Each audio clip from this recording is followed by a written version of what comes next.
Subnautica has acid mushrooms, fish that hypnotize you, and a soundtrack that belongs at the chill-out tent of a forest rave while you're eating an acai bowl with mango slices on top because you just remembered that hunger is in fact a real sensation. Subnautica is weirder than you remember.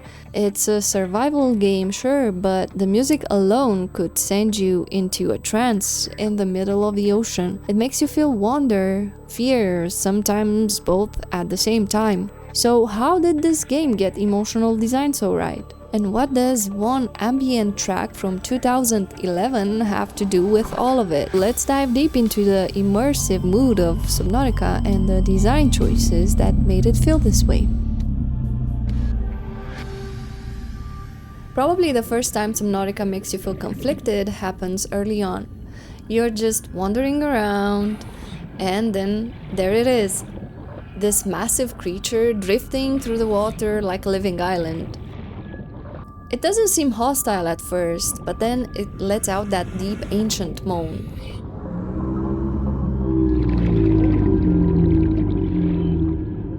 That tension, the tug of war between awe and fear, it becomes the emotional signature of the game. And the reef pack? It's a gentle warning that the ocean will keep reminding you just how small you really are.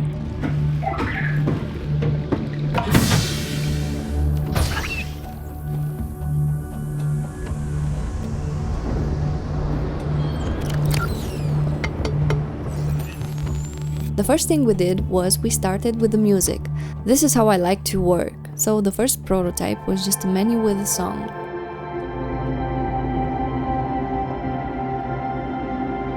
When I heard this and I went through so many different artists and I tried to find something that was evoking the idea of the feelings that we wanted to create with this game, I feel like I'm underwater already and it's just one track of music. This is Solar Fields. Now, Solar Fields is an electronic music artist. In terms of style, Solar Fields release music that is a blend of ambient, downtempo, and progressive electronic. And the album Until We Meet the Sky has an intensely cinematic sound. From introspective, wispy, and intimate ambient electronica, it slowly builds up to a shoegazing spirit engulfing the listener in an ethereal dream world. So why does music for a game in which giant creatures scream at you? Well, it wasn't accidental. The music, the ocean, the fear, the wonder, they were all designed to work together. Now, Subnautica doesn't just make you play in an ocean world. It makes you feel like you're in communion with something bigger than you. And is doing that by intentionally assigning emotion to design pillars. The biggest thing I'm concerned with is the emotions. So you have to make sure you know what your emotions are that you are going for. People have small paragraphs describing the high-level game features that they want to include in their game. So we did that, but we also had the emotions associated with those pillars. For us, the main one was the thrill of the unknown. So we used that really as a guidepost, as a way of finding our way of what the game's going to be. So don't just design the mechanics of the game, he's saying design around emotion. And that's something that lines up really closely with Don Norman's theory of emotional design. You know, in the last century or so, science has placed huge emphasis on logic and rational thinking, and that's misplaced. We're not logical, we're emotional. There are two things going on in the brain. One is cognitive, which is trying to understand the world, but the other one is emotional, which is in many ways more important, because emotions are about assigning value, and value is what's of critical importance to us as human beings. Fascinating. He talks about how great design hits you on 3 different levels: visceral, behavioral, and reflective, and Subnautica nails all 3 of them. So the first one is visceral, which is the instinctual reaction. This is the gut level, it's automatic, and we're born with it. In Subnautica, it is soft ambient music, ocean sounds with a low frequency and rhythmic nature, which lowers the heart rate, reduces anxiety, and tells our brains we are safe. But it's also dark ambient music or sudden loud noises, which can trigger primal discomfort and switches our brain to high alert. Next is the behavioral level. This is all about interaction, how you predict things, how you adapt, and so on. In Subnautica, it's basically the game mechanics. For example, you check your hunger, thirst, oxygen meters and learn to manage them. You understand what areas are safe and what areas are not through play. We use tools like the flashlight in dark areas or the scanner to learn things. And lastly, there's the reflective level. This is how you remember things, and it's the conscious evaluation of something. So it's things like when you look back, did you like it? Why did it matter to you? You remember how it made you feel. You assign meaning. That game made me feel wonder, or it was haunting but beautiful. And you attach value, maybe even identity, like I am a person who likes exploration games. So going back to the music, that solar field track, it matched the ocean's strangeness and beauty. It made you feel small, but in the best way possible.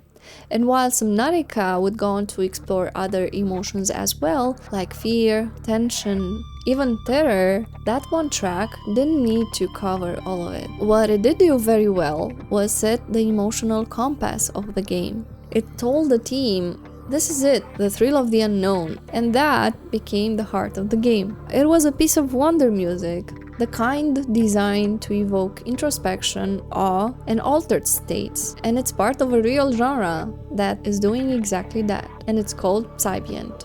Also known as psychedelic ambient or simply chill out, is a genre of electronic music that combines elements of psychedelic trance, ambient, world music, new age, and even ethereal wave. It often has many dub influences and can also sound somewhat like glitch. And Solarfields is considered a core artist in the Psybient scene, alongside artists like carbon-based lifeforms as Dana and Bluetech. So it was born in the chill-out domes at psytrance festivals. It's music made for introspective moments between waves of intensity. Let's call them that. Psybient pieces are often structured around the concept of a musical journey or a sonic voyage. And here it is, underwater, guiding you through alien biomes. Psybient or chill out was the blueprint for Simon Chylinski, which can we take a moment to appreciate how fitting the name is? Chylinski, chill out, get it? But also because he's known to be a very chill guy that does very chill things. Like for instance, publicly calling therapy a girl thing. Huh? Anyway, we love emotional depth in music. Turns out the soundtrack was more in touch with feelings than the guy who made it. But yeah, Subnautica stays with us because it isn't just a survival game.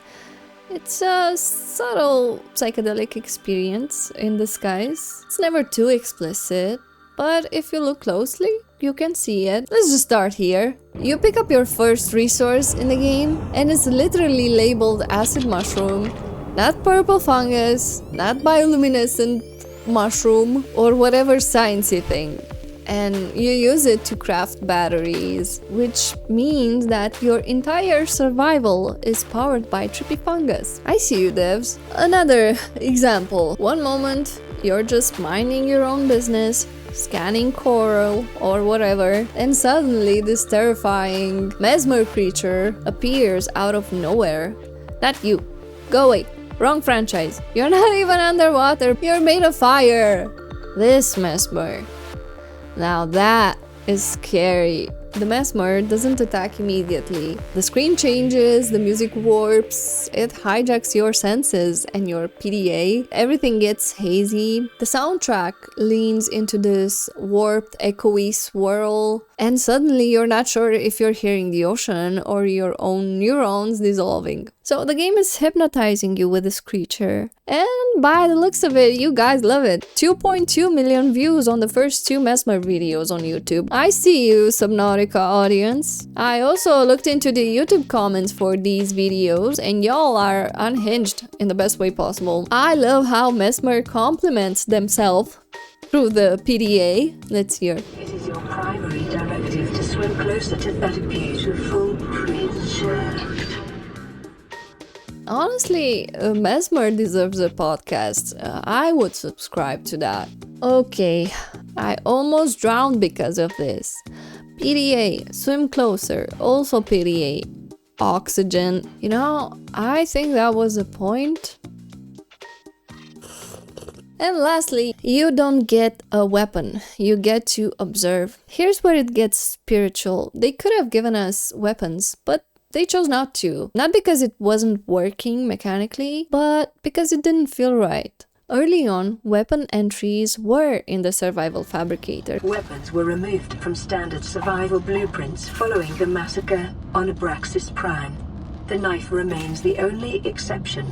So you're basically disallowed from crafting a gun, the only allowed weapon being a survival knife. So they didn't just cut guns, they cut the idea that your purpose in this world is to dominate it. So you're not here to fight in this world. You're here to listen, adapt, learn, and flow with it, which is deeply aligned with the idea of ego dissolution. That's not just game design, that's a philosophy. You're not in the center of the universe, and it's okay. You're not the chosen one.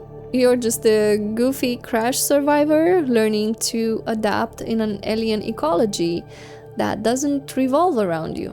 So Subnautica crafted a world where you didn't fight the ocean, you floated through it and you felt it. And the music wasn't just layered on top of it, it was part of the world's emotional core. Artists like Solar Fields built dream worlds with sound and helped define the tone of awe and curiosity. And while Simon Chylinski may no longer be part of the series, his work on the first game, however complicated the man himself may be, still remains one of the most emotionally resonant music in games.